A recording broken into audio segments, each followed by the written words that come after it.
Today we bring you 4 cases, chilling, true, and unforgettable. 4 killers. 4 stories that will linger in your mind long after the video ends. If you're drawn to this kind of content, support us with a like, subscribe if you haven't already, and let us know in the comments what time it is, where you are, and which part of the world you're watching from. We love hearing from you. Now let's begin. Case 1. Martin Bryant, the Port Arthur tragedy. On April 28, 1996, a blond young man with an innocent face and erratic behavior walked into a small tourist cafe in Port Arthur, Tasmania. What unfolded in the following minutes not only shocked all of Australia, but permanently altered the nation's gun laws and the way society discusses mass violence. Martin John Bryant was born on May 7, 1967, in Hobart, the capital of Tasmania. From early childhood, something about him seemed off. His mother, Carleen, noted disturbing behaviors, difficulty connecting with peers, unusual emotional responses, and a tendency toward destruction that far exceeded normal childhood mischief. By age 6, specialists had already flagged signs of significant intellectual and emotional impairment. School reports described him as lacking empathy, frequently disruptive, and seemingly unaware of the harm he caused. One psychologist even warned that Bryant might one day pose a danger to himself or others. Despite these red flags, he was placed in mainstream schools where he became the target of bullying, social exclusion, and mistreatment. His social world revolved almost exclusively around his parents and, later, a few unusual relationships. One of the most influential figures in Martin's life was Helen Harvey, an eccentric, wealthy heiress whose fortune came from pet food. In Hobart, Helen was infamous for living in a mansion surrounded by dozens of cats and dogs, her lifestyle as unorthodox as Martin's own behavior. The two formed an unusual bond, spending extended periods together in her home, which was devoid of rules or boundaries. Helen treated Martin less like a troubled young man and more like a companion. The exact nature of their relationship remains unclear, but it was undeniably intense and left a lasting impact on him. In 1992, Helen died in a car accident while Martin was in the passenger seat. Though the official report cited loss of control as the cause, some have speculated that Martin may have played a role in the crash. Regardless of the truth, her death marked a turning point. Martin inherited a substantial portion of her fortune and entered a new chapter of life, having never experienced independence or developed basic social skills. He suddenly had access to immense wealth. He purchased properties, stayed in luxury hotels, and traveled frequently, always accompanied by a haunting sense of loneliness. Over time, his behavior became increasingly concerning. Store clerks and hotel staff often reported his bizarre conduct. There was something in his gaze, in the way he spoke, that made people uncomfortable. Some described him as childlike. Others found him deeply unsettling. Although Martin Bryant was never officially diagnosed with a severe mental illness, later reports would characterize him as someone with a personality disorder and an IQ significantly below average. He neither worked nor studied, nor did he have any social circle to speak of. His days passed in a blur of solitary walks, impulsive purchases, and a growing fascination with firearms. During one of his trips, he legally acquired several guns without facing any major restrictions, despite well-documented signs of emotional instability. At that point, the warning signs had evolved from merely social red flags to potentially dangerous indicators. In early 1996, Martin's behavior grew increasingly erratic. He began visiting Port Arthur frequently, a historic tourist site that was typically bustling with visitors on weekends and public holidays. People who saw him during those visits noticed the same disquieting traits: his intense stare, long silences, and oddly timed smiles. Yet no one could have predicted what was coming. On April 28, after spending the night at a modest nearby guest house, he calmly made his way to the tourist site with a backpack slung over his shoulder. He had lunch, made brief conversation with a staff member, and sat down to enjoy the day. Then he made a decision that would alter Australia's history forever. It was Sunday, April 28, 1996, a clear, bright day in southeastern Tasmania. Like many long weekends, the picturesque historic site of Port Arthur was filled with visitors. Entire families, young couples, and elderly tourists strolled the grounds, took photos, enjoyed ice cream, wandered through gardens, and toured the old prison, one of the most visited attractions in the country. Just after 11 a.m., 28-year-old Martin Bryant left the rural guest house where he'd spent the night. He was casually dressed and driving his distinctive yellow Volvo. Inside, he carried more than just clothing or snacks for the day. Upon arrival, he acted like any other tourist, bought an entrance ticket, explored parts of the site, and walked alone while intently watching the people around him. Nothing in his demeanor raised alarm. He even forced a few awkward jokes with the staff. To one employee, he remarked that it was surprisingly quiet for a holiday. He didn't appear nervous. He didn't seem agitated. Then he stopped at the Broad Arrow Cafe, a family-friendly dining spot filled with about 60 people seated at various tables. At around 1:10 p.m., Martin ordered a meal. He sat at a table near the window, eating slowly, watching, waiting. Minutes later, without warning, he reached into his bag and opened fire. From his backpack, he pulled out a semi-automatic AR-15 style rifle and immediately began firing at the people inside the cafe. The attack was so sudden, so violent, and so indiscriminate that many didn't even grasp what was happening at first. Some assumed it was part of a historical reenactment, or perhaps fireworks. But it wasn't a performance. It was all horrifyingly real. In less than 90 seconds, Martin Bryant had fired over 30 rounds. He acted swiftly, without selecting specific targets, shooting randomly. Within that brief window, he killed 20 people inside the cafe, among them elderly individuals, couples, foreign tourists, and cafe employees. Several others were wounded, some critically, but it didn't end there. After leaving the cafe, Bryant moved toward an open area of the tourist complex, shooting at anyone in his path. A couple attempting to flee, a woman running with her daughter, a man who tried to help the wounded. There was no clear pattern, no identifiable target. Each shot seemed mechanical, devoid of any rationale. He then proceeded to the parking lot, continuing his rampage. He shot people inside their vehicles, others trying to hide beneath them, and even killed a driver whose car he stole to extend his escape. Along his route, he continued firing at innocent people, at a gas station, along a rural road, and later at a private residence where he would eventually take cover. All of this occurred in less than 25 minutes. By that point, the devastation was unimaginable. Emergency calls had flooded in, but authorities struggled to comprehend the scale of the attack. In a remote area like Port Arthur, such a massacre wasn't even within the realm of possibility. After leaving the historic site, Bryant drove to a nearby home owned by a couple he barely knew. There, he murdered both husband and wife and took their 18-year-old son hostage. For hours, he remained barricaded inside the house, armed with weapons, ammunition, and supplies, while police established a perimeter and prepared for a possible standoff. Tension gripped the area throughout the night. Authorities still didn't know the full number of victims, or whether more than one attacker was involved. What was certain, however, was that a single armed man had unleashed the most horrifying act of violence Australia had ever seen. The home where Bryant was holed up belonged to David and Sally Martin, old acquaintances of his.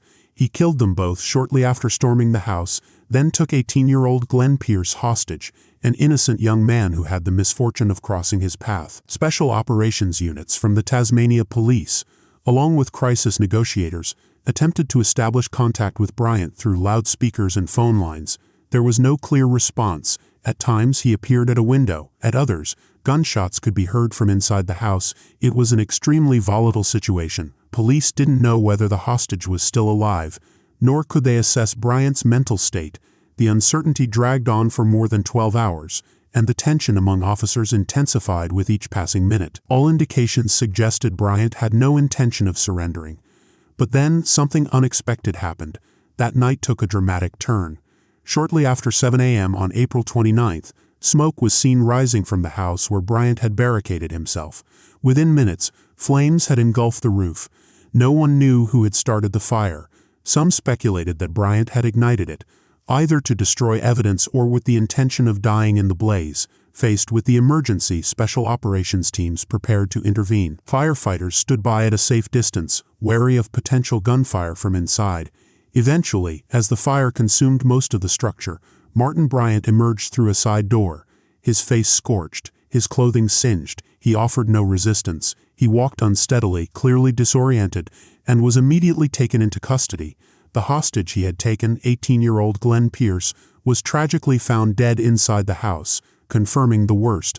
Thus ended one of the most violent and devastating events in modern Australian history. After his arrest, Bryant was transferred to the Royal Hobart Hospital to be treated for burns that had affected 40% of his body.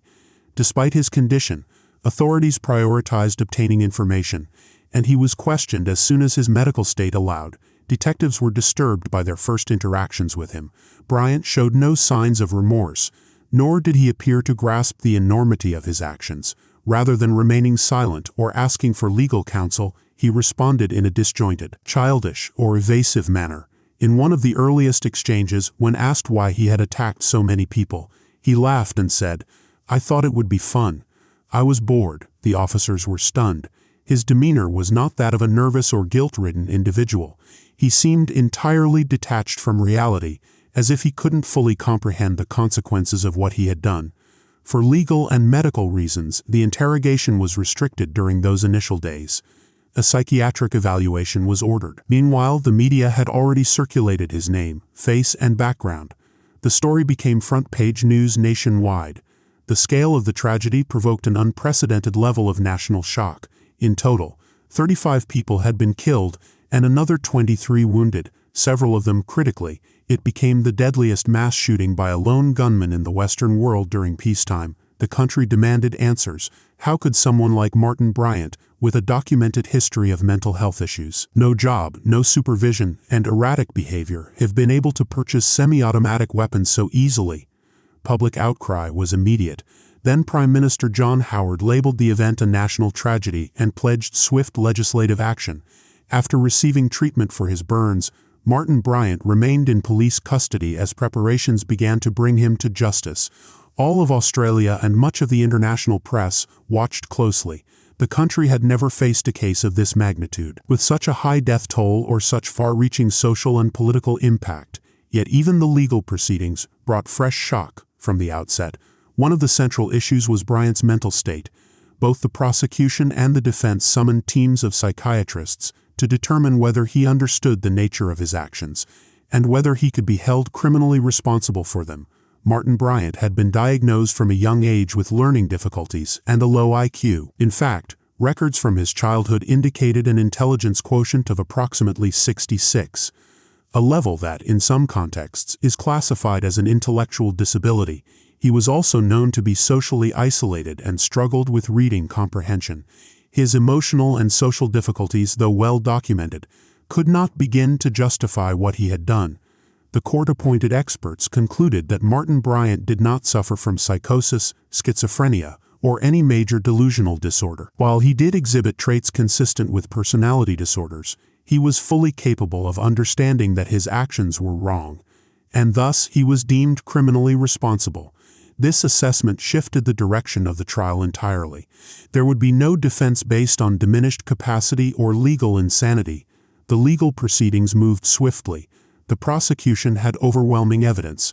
Eyewitnesses, including survivors who identified Bryant directly, surveillance footage from multiple areas of the tourist complex, firearms and ammunition found in his possession, his own statements during hospitalization, and one undeniable fact: there was no other suspect. He had acted alone. Despite all this, Martin Bryant initially entered a plea of not guilty. This was interpreted either as a sign of his detachment from reality or a stalling tactic. Regardless, the plea intensified the public outrage and deepened the anguish of the victims' families. During early court appearances, Bryant's behavior was erratic and disturbing. At times, he smiled without reason. At others, he appeared bored, even fidgeting with his hands while prosecutors read aloud the names of those he had killed. The level of tension and disgust in the courtroom became so pronounced that the defense ultimately changed strategy. On November 7, 1996, in a pivotal hearing, Martin Bryant pleaded guilty to all 35 counts of murder, along with numerous other charges including attempted murder, hostage-taking, kidnapping, and related offenses. The court accepted the plea, and the case was formally closed that same day. There was no need for a lengthy trial, no testimony from traumatized witnesses, no prolonged public spectacle. A deliberate choice to avoid re-traumatizing survivors and families through unnecessary exposure. Judge William Cox delivered a forceful and unequivocal sentence. He stated that Bryant's crimes were evil beyond comprehension and imposed a historic punishment: 35 life sentences without the possibility of parole, plus an additional 1,035 years in prison. It remains the harshest sentence ever handed down in Australian legal history. With the legal chapter concluded, the national conversation shifted from the courtroom to the country's conscience. The Port Arthur massacre triggered a profound and immediate transformation in Australia's gun laws. Just weeks after the attack, the federal government, under the leadership of then Prime Minister John Howard, introduced sweeping reforms. The new legislation banned semi-automatic rifles and high-capacity shotguns, mandated nationwide firearm registration, and enforced stricter background checks. A national gun buyback program was launched, leading to the voluntary surrender of hundreds of thousands of firearms by Australian citizens in exchange for financial compensation. All of it, the outrage, the legislation, the cultural shift, was catalyzed by the devastating actions of one man on a single day.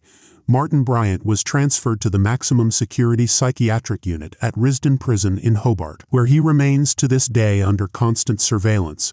According to prison sources, he has made multiple suicide attempts and continues to display erratic, isolated behavior. He has no contact with the outside world, receives no visitors, and remains one of the most infamous figures in Australia's criminal history. Australia was never the same again. Case 2. Delmas Colvin, the Interstate Strangler. Imagine this, you're at a gas station in the middle of nowhere in the dead of night. A massive freight truck pulls in and parks.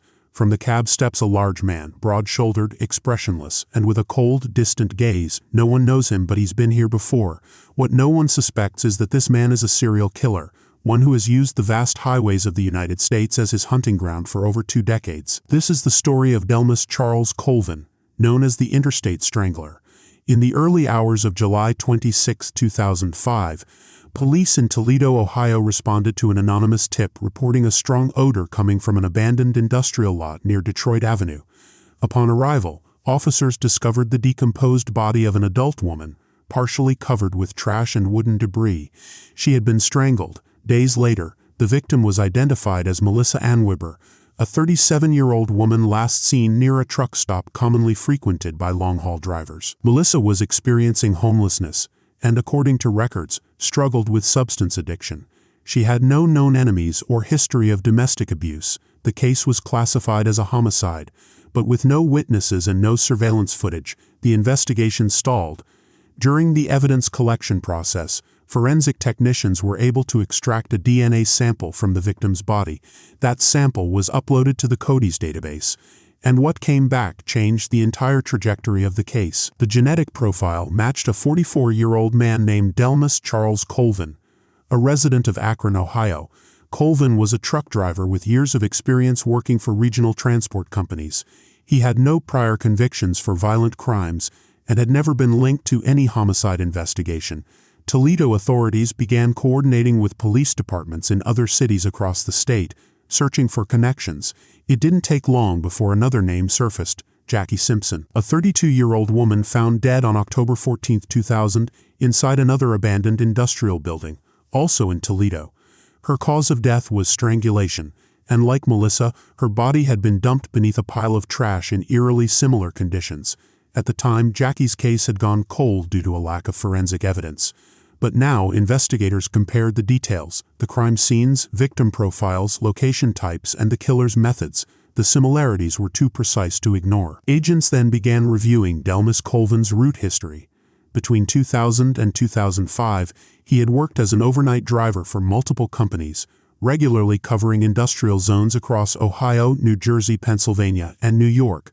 He rarely stayed in motels, choosing instead to sleep in his truck. Their next move was to surveil him. For several weeks, undercover officers monitored Colvin's routes. They didn't arrest him immediately. They wanted to see if he would strike again, to confirm if there were other victims, and to understand the full scope of what they were dealing with. After the 2005 discovery of Melissa Ann Wibber and the link to Jackie Simpson's 2000 case, detectives from Toledo and Akron began digging deeper, not only into old homicide files, but also into the geographic trail Colvin had left behind during his years on the road. Finally, in September 2005, just weeks after Melissa's body was found, Delmas Colvin was arrested in Toledo. During interrogation, detectives confronted him with the DNA evidence. At first, Colvin denied everything. He claimed he didn't know the victim, said women often approached truckers at stops, and insisted he couldn't remember every interaction. The evidence was undeniable, and then the unexpected happened. Delmas Colvin began to talk. In a confession that stretched over several hours, he calmly admitted to murdering multiple women across several states. He spoke without emotion, recalling approximate dates, locations, and even the clothing some of his victims had been wearing. He said he chose them based on opportunity. Vulnerable women, many struggling with addiction or homelessness, often near truck stops or industrial zones. One of the murders he confessed to was that of Jackie Simpson, whose body had been discovered on October 14, 2000, inside a shed in Toledo. Colvin's account matched the scene in disturbing detail, including specifics never made public. Then he mentioned another victim, Jenny Cratchfield, a 36-year-old woman who had gone missing in New Jersey in 2001. Her body had been found weeks later in an abandoned lot near the highway. She too had been strangled. At the time, authorities had found no leads and no suspects. Colvin described the precise location where he left her body and recounted how he had met her near a truck stop in Newark. But perhaps the most chilling revelation was this: Colvin couldn't remember all of his victims. He admitted to killing more women, possibly between 7 and 10, but said he had simply forgotten them. Some, he said, were not from Ohio. Others he never even knew by name. By that point, he had confessed to 7 murders, but only 3 could be fully corroborated: Jackie Simpson, Melissa Ann Wibber, and Jenny Cratchfield. The rest were fragmented memories, scattered across different states involving unidentified bodies or women who were never even reported missing. It became clear to investigators that they were dealing with a serial killer who had operated undetected for at least 5 years, crisscrossing the United States by truck, targeting women invisible to the system, and leaving behind only bodies. Following his arrest, Delmas Charles Colvin continued to disclose details. He did not immediately request a lawyer. He made no attempt to negotiate. He simply talked. He showed no agitation, no remorse, only a cold, methodical clarity as he recounted what he had done and where. One of the most brutal murders he described was that of Sabrina Marie Houston, 37, who had disappeared in Toledo in 2003. She was last seen near an industrial recycling plant. At the time, there was no formal search for her. Her body was never recovered. Colvin said he had picked Sabrina up in his truck and offered her money in exchange for company. But when she tried to exit before reaching the agreed-upon location, he struck her and strangled her.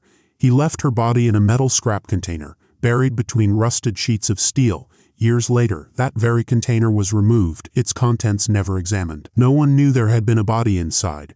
She had never even been reported missing. Bit by bit, investigators began to understand the full scope of Colvin's crimes.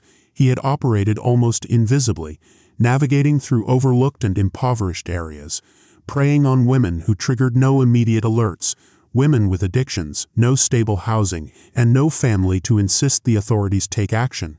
He knew exactly what he was doing.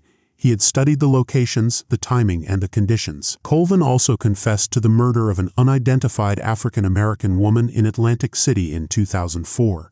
He picked her up at a truck stop and drove along Route 30 toward the outskirts of the city. According to his account, the woman fell asleep during the ride. When she awoke and asked to be let out, he strangled her with a rope he kept in the cab. He then disposed of her body in a swamp near the highway. He couldn't recall her name, only that she was carrying a red backpack and had a tattoo on her shoulder. Her body was never found. Colvin also mentioned another killing somewhere in New Jersey, though he didn't specify the city. He said the victim was a white woman who had voluntarily entered his truck and then vanished without a trace. He dumped her body in a vacant lot near an old distribution center. When authorities tried to verify the case, they found no missing persons report matching that description. It was as if the woman had never existed. What began with the discovery of Melissa Ann Wibber's body ultimately revealed a trail of death that spanned nearly a decade and multiple states, and that was only based on what Colvin was willing to admit. Meanwhile, detectives kept cross-referencing data, searching for matches and reopening old case files with fresh eyes. That's when another name surfaced, Tanya Renee English, who had gone missing in Akron in 2001. Colvin denied knowing her, but trucking records showed that his vehicle had been in Akron that same weekend, and the location where her body was found, a railway offloading zone, bore strong similarities to other confirmed Colvin crime scenes, although Colvin never confessed to killing her. Investigators no longer needed an admission. The pattern was too consistent. It was clear. Colvin was responsible for far more murders than he could or would ever remember. With each statement from Delmas Charles Colvin, investigators began to connect more cases, not with certainty, But with patterns, he often didn't recall names or exact dates, only fragmented details. A location, a piece of clothing, the smell of an industrial zone, or a physical trait of the victim. That was enough to lead detectives back into long-forgotten files. One such case was that of Tanya Renee English, a 34-year-old woman reported missing in June 2001. Her body was discovered weeks later near a railroad in Akron, badly decomposed. She had been strangled, and there were no fingerprints or trace evidence at the time. Her case was closed due to lack of leads. The report described her as an occasional sex worker with prior drug possession charges, the kind of victim who rarely triggered a high-priority investigation. Though Colvin never mentioned her name, trucking records confirmed his presence in Akron that weekend, and the circumstances of her death aligned almost exactly with his known methods. Colvin also never admitted to killing Dawn Renee Smith, who was found dead in 2002 inside an abandoned building in Toledo. Her body had been partially buried beneath debris. The cause of death, manual strangulation. There were no witnesses. No one saw her get into a vehicle, but a witness later reported having seen her talking to a truck driver near the interstate a few days earlier. The description of the truck matched the model Colvin was driving at the time. Despite these compelling links, Colvin remained unmoved. If he didn't remember it, he wouldn't confess. He refused to speculate or accept suggestions. He spoke only of what he believed he could genuinely recall. Because of this, authorities were forced to leave several cases unresolved. Without confessions, only patterns. Though there was no direct confession, the pattern was undeniable. The crime scenes, the modus operandi, the victim profiles, the geography, everything pointed to him. The FBI began reviewing similar cold cases in Pennsylvania, New York, and Maryland, where Colvin had also been confirmed to operate. But the passage of time, the absence of formal missing persons reports, and the vulnerable profiles of many victims made confirmation exceedingly difficult. Meanwhile, the forensic team worked to extract DNA from any preserved crime scenes. Some remains lacked viable genetic material. Others were too degraded or contaminated. But in one case, they succeeded. Colvin's DNA was discovered on an article of clothing recovered alongside the body of an unidentified woman found in Toledo in 2002. She had no name. She was buried as a Jane Doe. Now, for the first time, there was physical evidence linking her to her killer. While Colvin remained in custody without bail awaiting trial, he appeared remarkably unbothered. At each court appearance, he was calm, even polite. In his cell, he spent hours reading or sleeping. He never apologized, never expressed regret, and never offered explanations. When asked by an officer whether he had ever feared being caught, he replied with chilling detachment, "No, because no one cared about them." In 2006, 1 year after his arrest, Delmas Charles Colvin was formally charged with the murders of Jackie Simpson, Melissa Ann Weber, and Jenny Crutchfield. The three cases backed by direct confessions and incontrovertible physical evidence. Although he had admitted to additional killings, the prosecution chose to focus on those with the strongest documentation to secure an immediate conviction. The trial was brief. Colvin pled guilty to the principal charges and accepted a sentence of life imprisonment without the possibility of parole. The prosecution's goal was clear: avoid a prolonged, costly trial that would re-traumatize the families and ensure that the killer would never walk free. However, for many investigators, the outcome felt incomplete. Though the court had officially closed 3 homicides, FBI reports estimated that Colvin may have murdered at least 10 women, possibly more. Many were never identified. Some weren't even listed as missing. While incarcerated, Colvin wrote a letter to the Toledo Blade in which he alluded to mistakes made during his years on the road. In the same letter, he hinted that not all of his victims had been found, and that some of his confessions hadn't been taken seriously. His case became emblematic of the most insidious type of serial killer, the kind who preys on the invisible, those who don't make the news, who lack support systems, who in many cases are never even reported missing. Colvin knew this. He exploited it, and for over a decade he moved freely across the country, hiding his crimes in the shadows of America's late-night highways. Today, Delmas Charles Colvin, now in his 60s, is serving a life sentence in a maximum security prison in Ohio. He has not spoken to the media again. He has offered no new confessions, and although justice officially closed only 3 cases, many district attorneys across multiple states still have open files bearing names like Tanya Renee English, Dawn Renee Smith, and at least 4 unidentified Jane Does, each still waiting to be recognized. The damage was done. But the story remains incomplete, because when the victims are the ones nobody is looking for, monsters like Colvin can kill for years without anyone ever noticing. Case 3. Marie Besnard, the Black Widow of Loudon. Imagine this: your lifelong neighbor, kind, discreet, devout, suddenly stands accused of poisoning her entire family. What if I told you that for years no one suspected a thing, that the bodies were already buried deep in the ground before an anonymous letter turned everything upside down? This is the story of Marie Besnard, the woman who shocked France in the 1950s, Loudon, Western France. It was there that Marie-Joséphine Philippine Deveau, later known as Marie Besnard, was born on August 15, 1896. The daughter of a stonemason, hers was an unremarkable life at first. Her first marriage was to Auguste Antigny, but he died just 2 years later in 1927. Doctors listed tuberculosis as the cause. He was quietly buried, and Marie soon remarried, this time to Léon Besnard, a local cement manufacturer. In the home they shared with Léon's parents, a pattern began, one that no one seemed to notice or dared to question.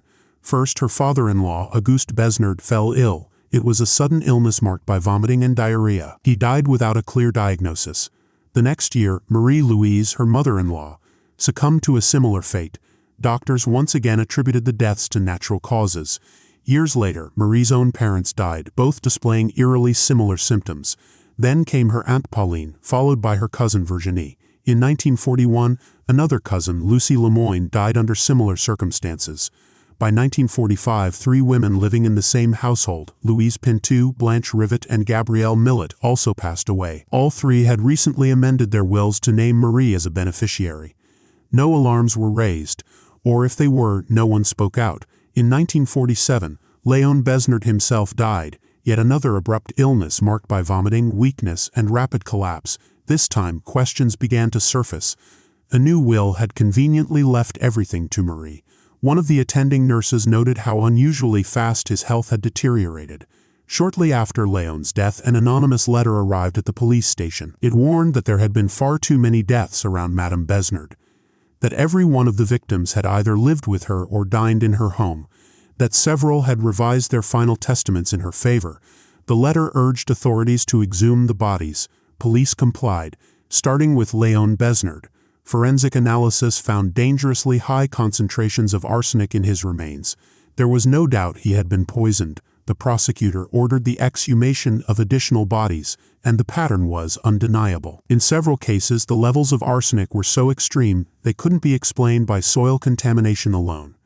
The deaths of her parents, in-laws, cousins, friends, and even her first husband were all reclassified. All of them showed traces of arsenic. Records confirmed that Marie had regularly purchased arsenic-laced rat poison. While no poison bottles were found in her kitchen, receipts confirmed years of such purchases. Medical records revealed that many of the victims had suffered from symptoms consistent with prolonged arsenic poisoning: nausea, vomiting, progressive weakness, and ultimately death. Some succumbed within days, others within hours. Marie Besnard was arrested on July 21, 1949, accused of 11 confirmed murders, plus the suspicious death of her first husband. Maria offered no confession. She did not cry or show any distress. She simply denied everything. But the dead spoke for her. The exhumation of Léon Besnard's body was only the beginning. When forensic experts at the Paris Institute of Legal Medicine analyzed his remains, the results were unequivocal. A lethal concentration of arsenic had accumulated in his organs. There were no signs of serious illness, infection, or natural causes. The only logical explanation was poisoning. That finding triggered a chain reaction. Under court order, the authorities began exhuming one by one the deceased connected to Maria Besnard. In total, 12 bodies were unearthed. They had been buried in various cemeteries around Loudon, some for more than 20 years. Samples were carefully taken, tissues, bones, hair, and sent under police custody to the same laboratory. The forensic reports were clinical, detached, but clear. Maria's parents, Pierre and Marie-Louise Deveau, had arsenic levels incompatible with any natural presence in the soil. So did her father-in-law. Her cousin Virginie, her Aunt Pauline, and the women who had lived in her home all tested positive for the same poison. Even Auguste, her first husband, buried over 2 decades earlier, still had traces of arsenic in his remains. Though more degraded by time, experts ruled out soil contamination. While some 19th-century French cemeteries had been affected by embalming chemicals, this was not the case here. Moreover, the arsenic levels found were not only irregular but far too concentrated in internal organs, something that only occurs when the poison is ingested while alive. Investigators quickly noticed a disturbing pattern. Nearly all the victims had either lived under the same roof as Maria or frequently dined in her home. Their deaths had followed the same course: rapid decline after exhibiting symptoms such as nausea, vomiting, cramps, and muscular weakness. In many cases, doctors had attributed the cause of death to gastroenteritis or digestive collapse. None of the deaths had raised suspicion at the time. But what truly stood out was the legal angle. In at least 6 cases, the victims had modified their wills shortly before dying, naming Maria as their sole heir. Sometimes they were family members. Other times, merely acquaintances or lodgers who had no prior close connection to her. Yet they suddenly decided to leave her money, property, or bank accounts. One woman even transferred ownership of her home and a life pension to Maria. Another entrusted her estate management to her before falling ill. All of this had been formally documented and legally certified. The police searched for physical evidence. While no poison containers were found in the home, local pharmacy records revealed multiple purchases of arsenical compounds under Maria's name. At the time, arsenic was still legally available in certain pesticides, though increasingly subject to regulation. The records showed purchases spanning several years. In 1945 and 1947, precisely when the last 3 deaths occurred, suspicion deepened. A key witness, Marinol, the household maid during those final years, testified that Maria personally prepared meals for her guests.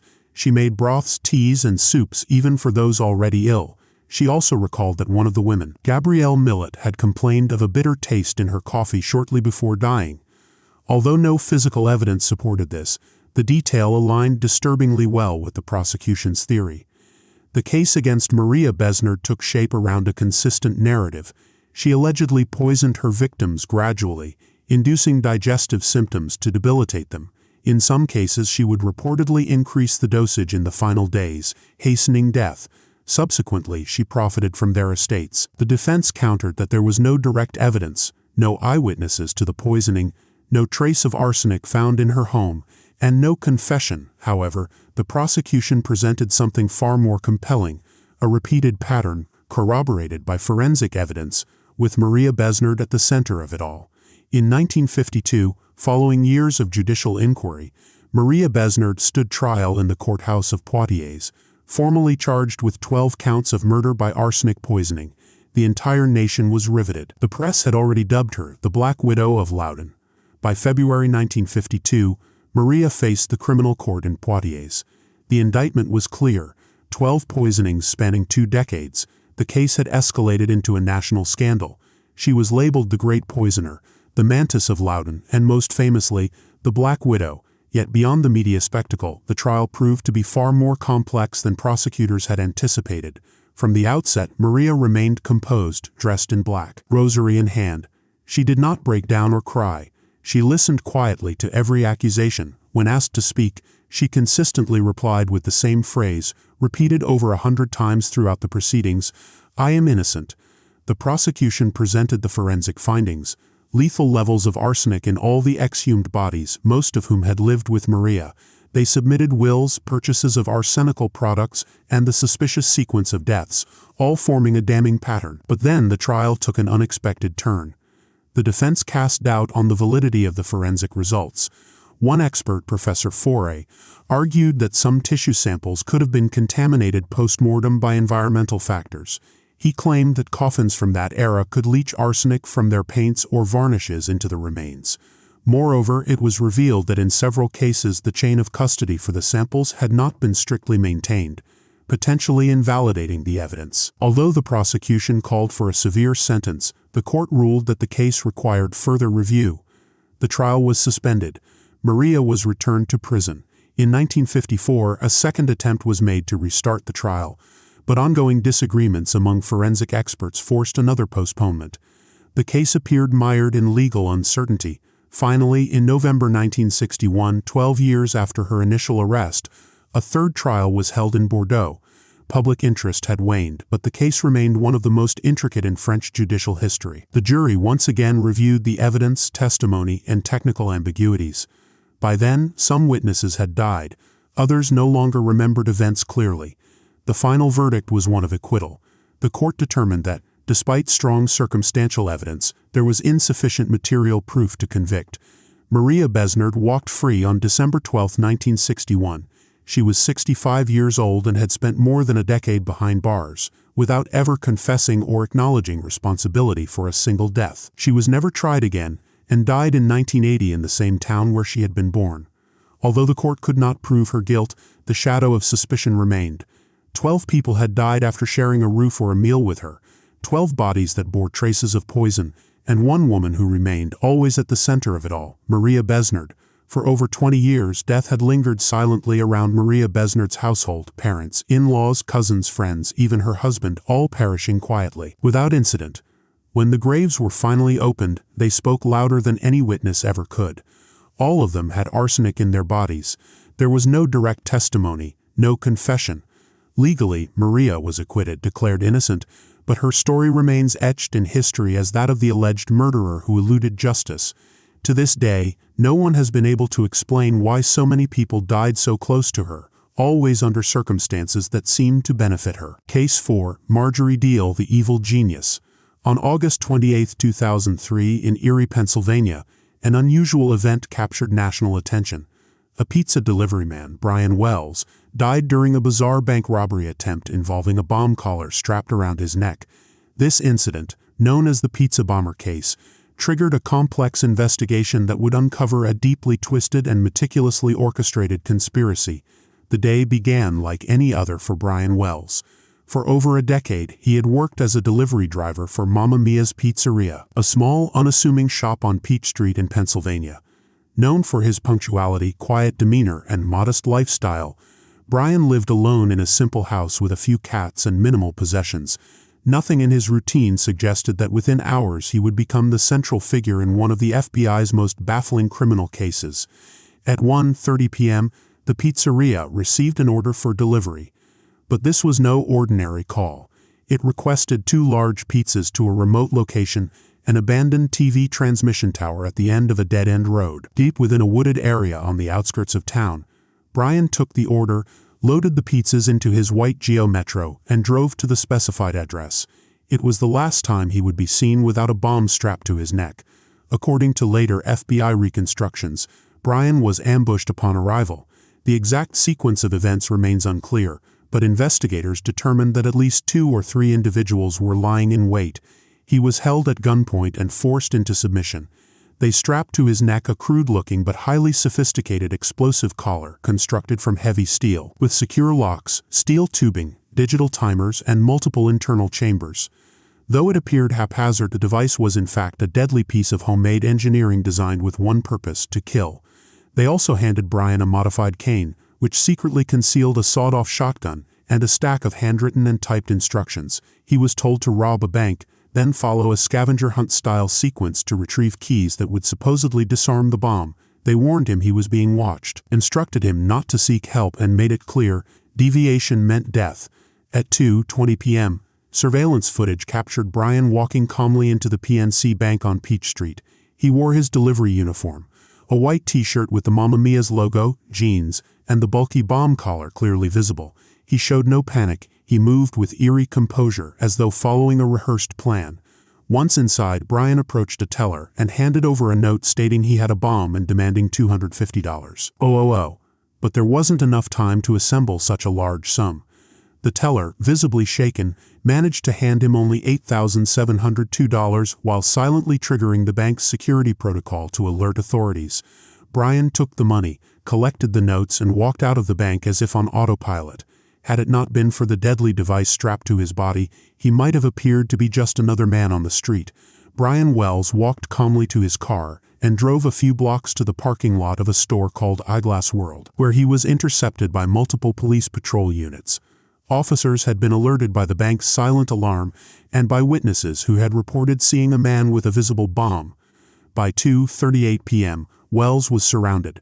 Police ordered him out of the vehicle, handcuffed him, and seated him on the asphalt while they maintained a cautious distance. The scene was surreal: a pizza delivery man, handcuffed in broad daylight, a strange, potentially lethal device locked around his neck, surrounded by armed officers unsure whether he would live or die. For several minutes, Brian pleaded with the officers. insisting he was not part of the plan and had been forced into the situation.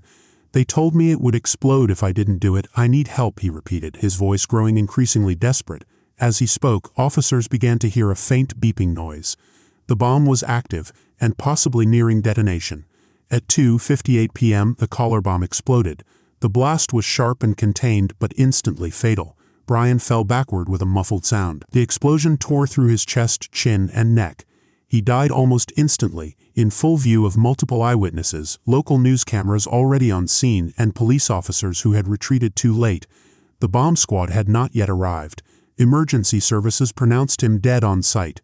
The area was immediately cordoned off. His body remained in place for over 2 hours as Erie, Pennsylvania, suddenly became the focus of national attention. Footage of the incident, the lifeless body, the smoke still rising from the collar.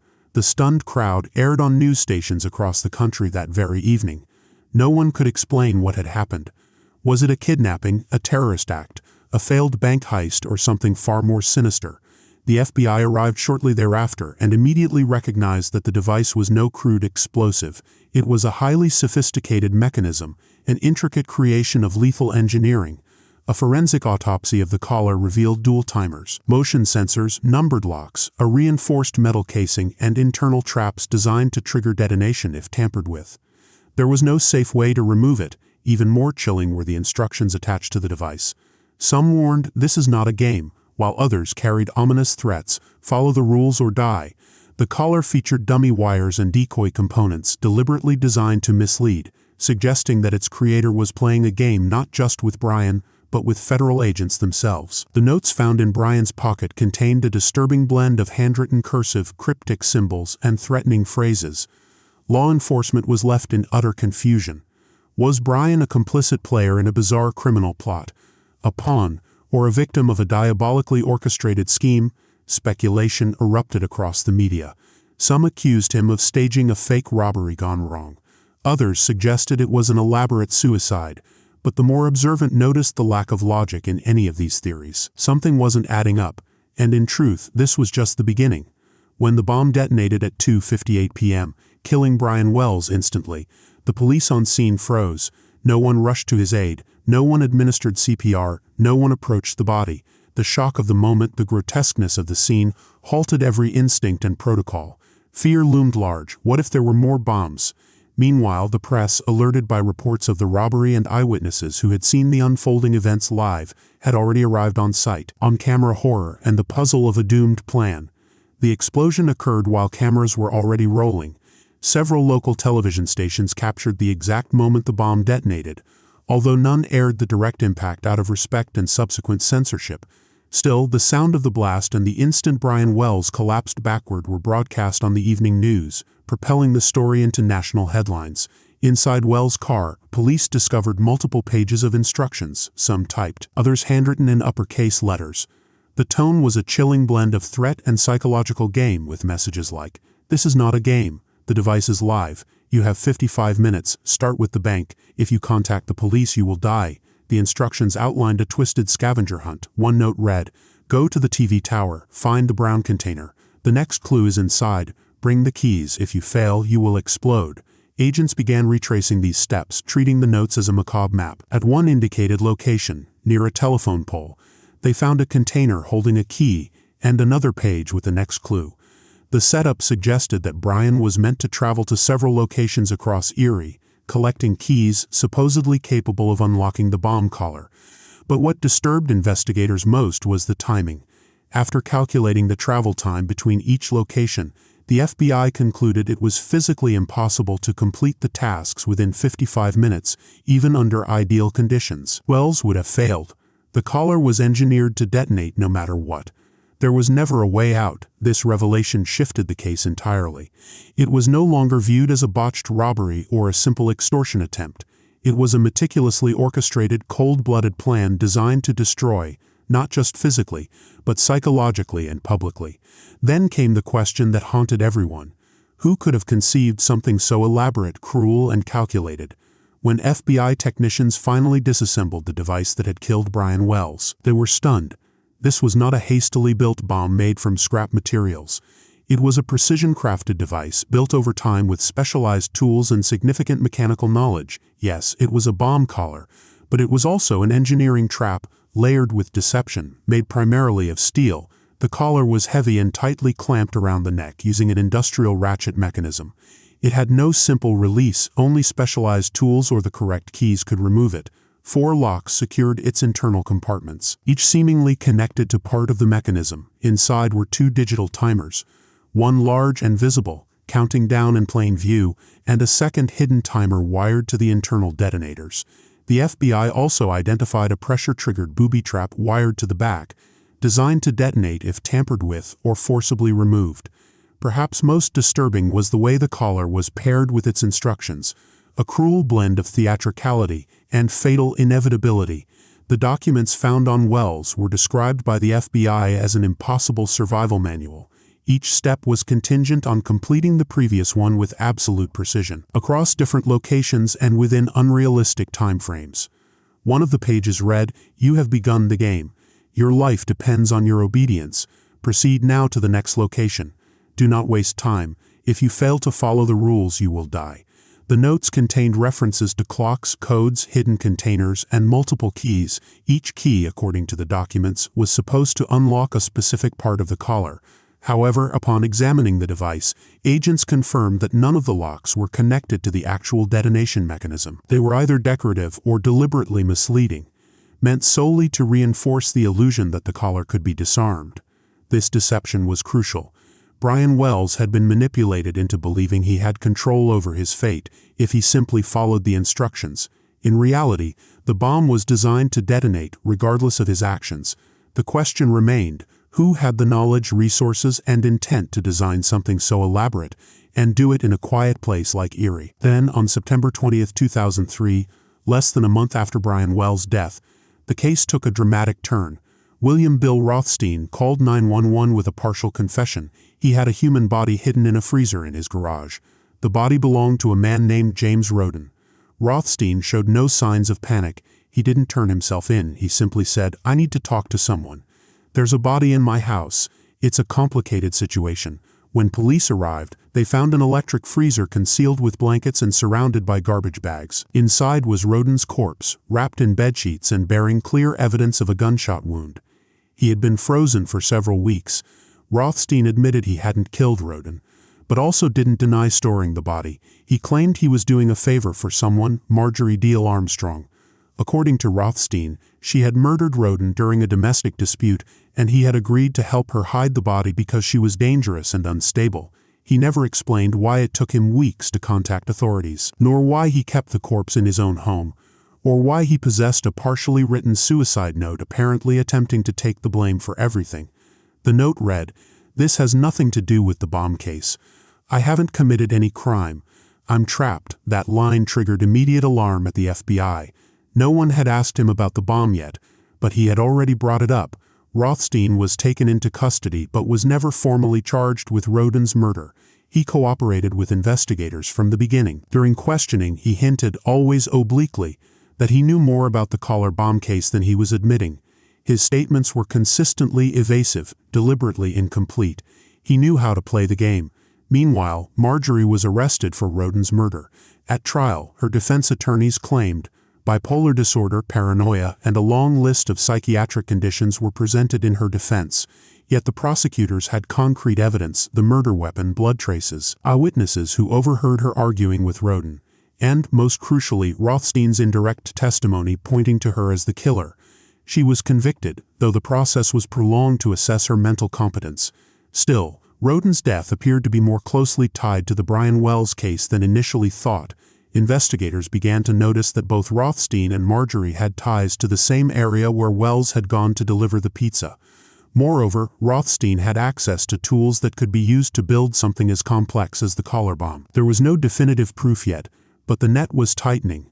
Too many coincidences, too many bodies. The puzzle was just beginning to make sense.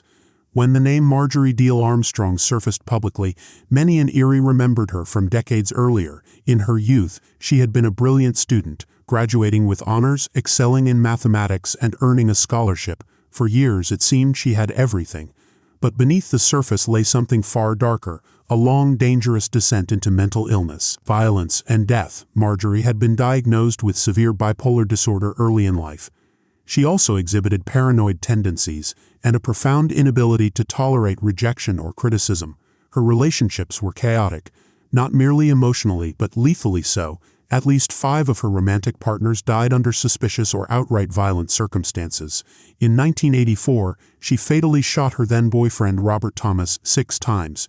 She claimed self-defense, asserting that he abused her and that she feared for her life. The case resulted in a partial acquittal due to psychiatric concerns.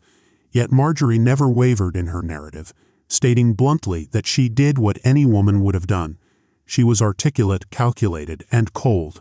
Over the following years, she was repeatedly arrested for theft, threats, and erratic behavior.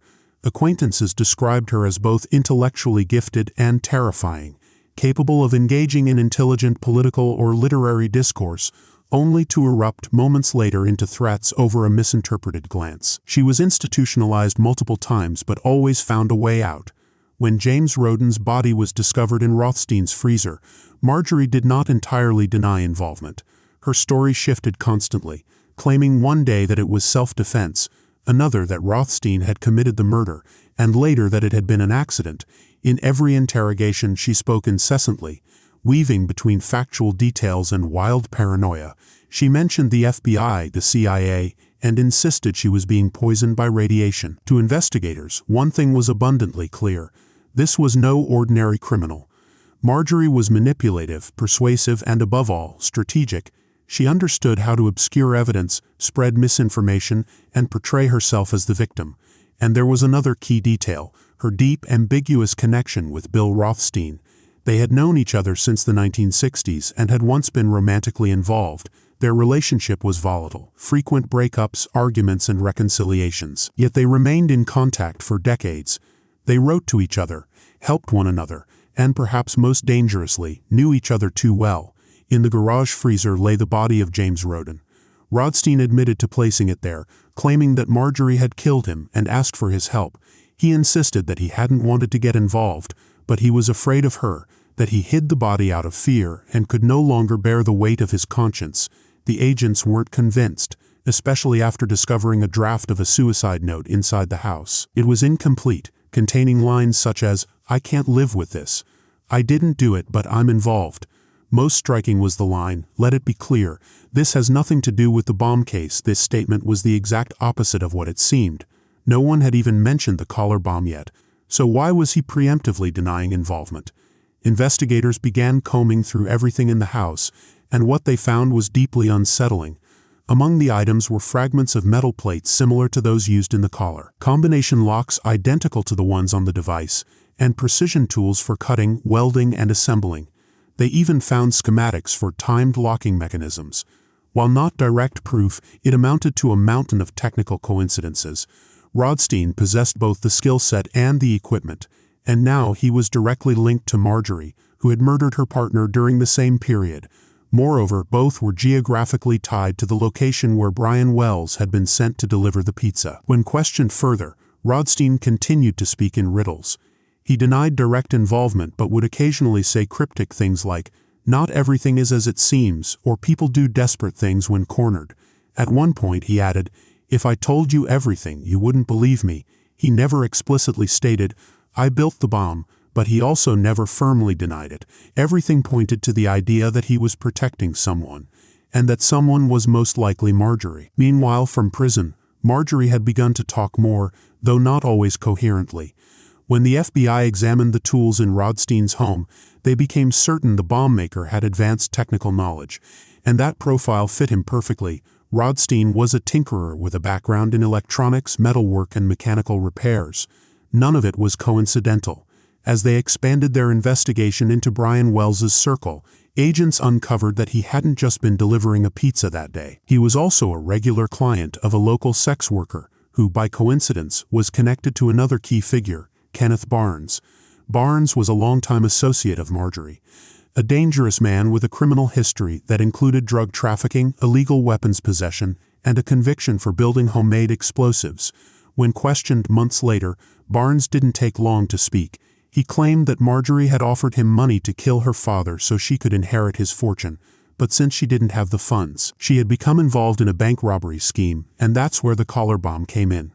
According to Barnes, Marjorie played an active role in the plan, and so did Rothstein. The idea was to use a decoy, someone who would wear the bomb, commit the robbery, and confuse authorities with a deliberately convoluted story.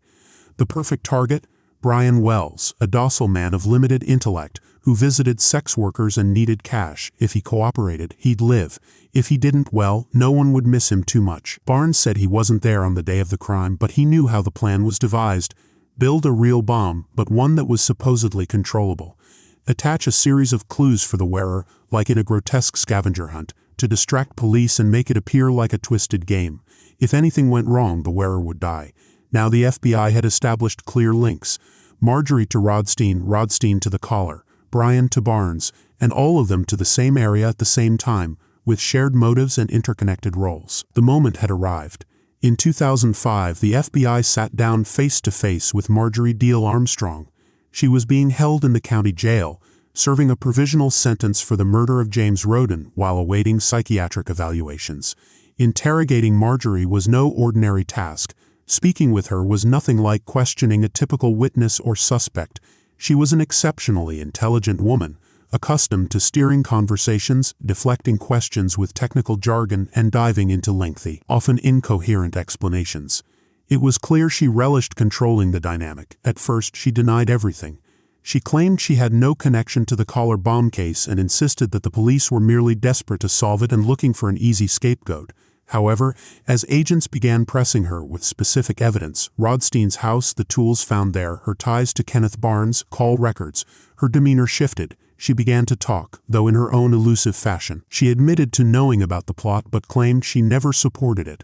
According to her, Rothstein was obsessed with executing the perfect crime, while Barnes was a pathological liar who had dragged her into the mess.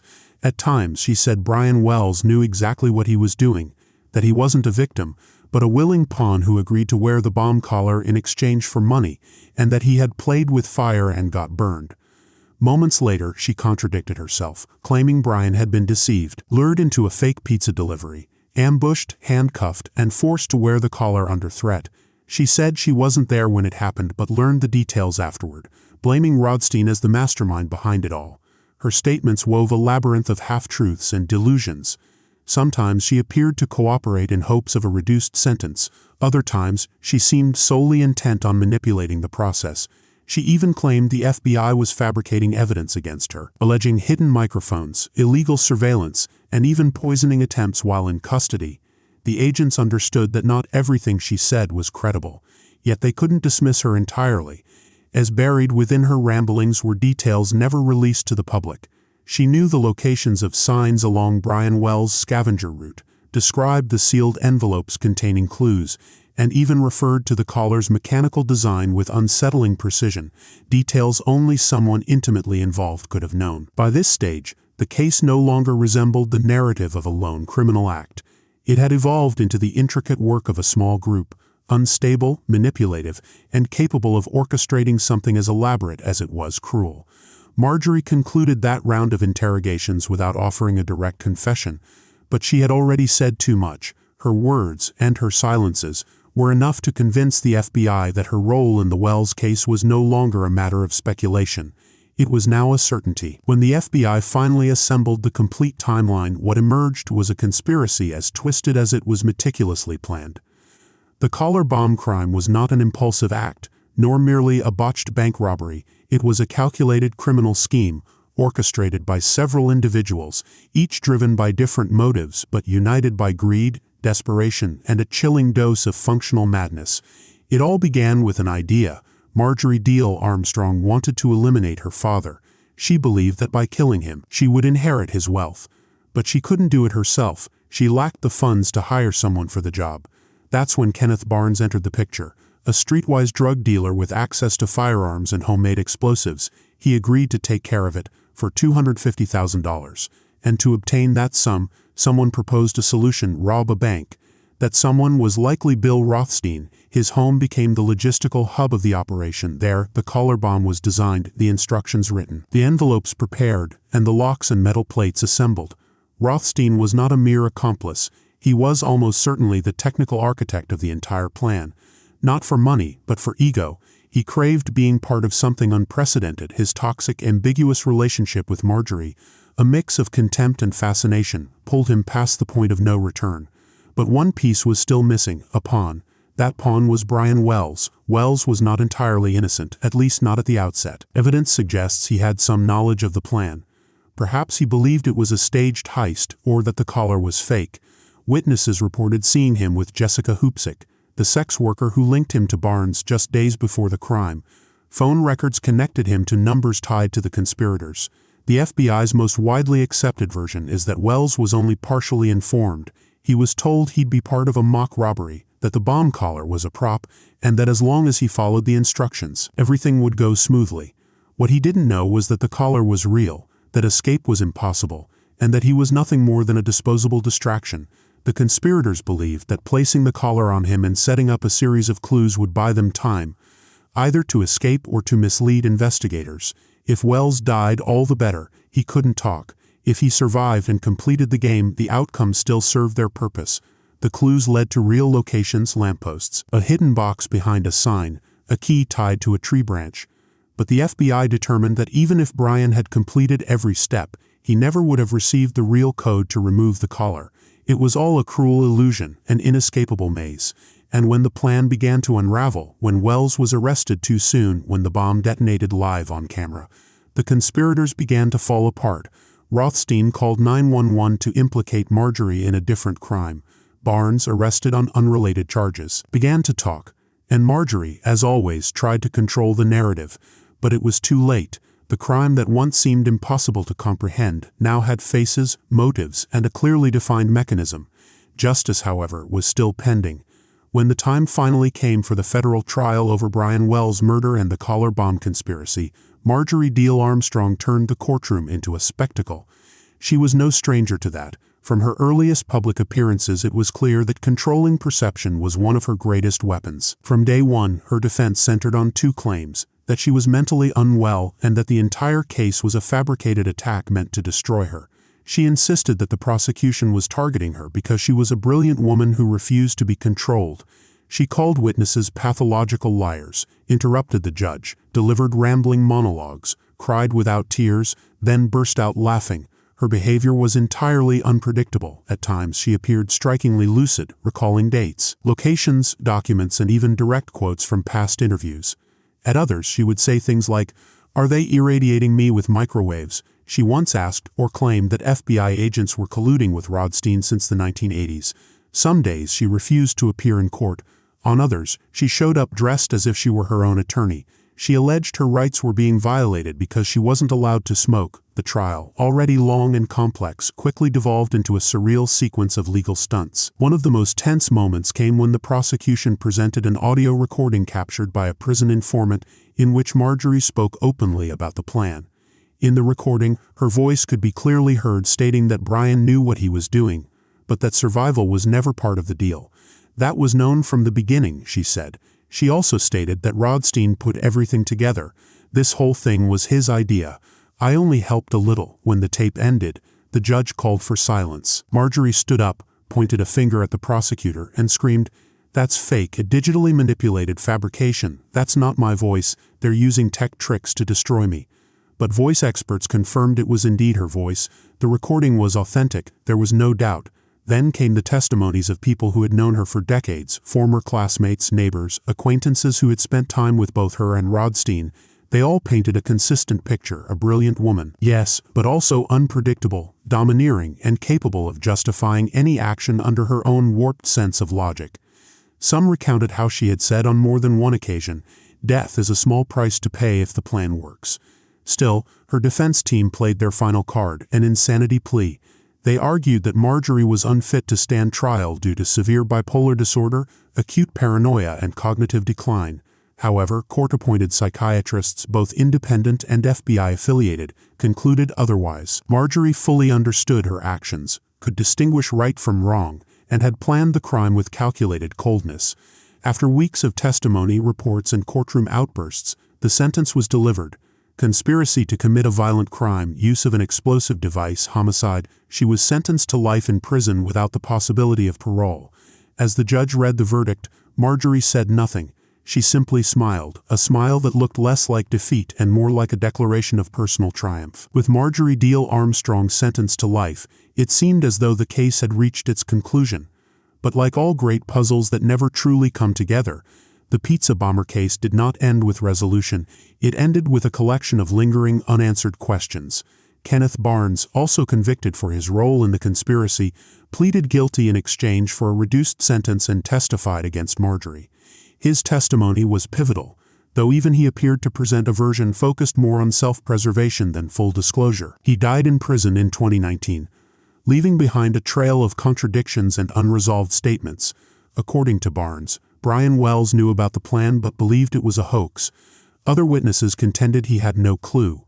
In 2018, Jessica Hoopsick, the woman previously identified as the link between Brian and the conspirators, appeared in Netflix's Evil Genius and changed her story.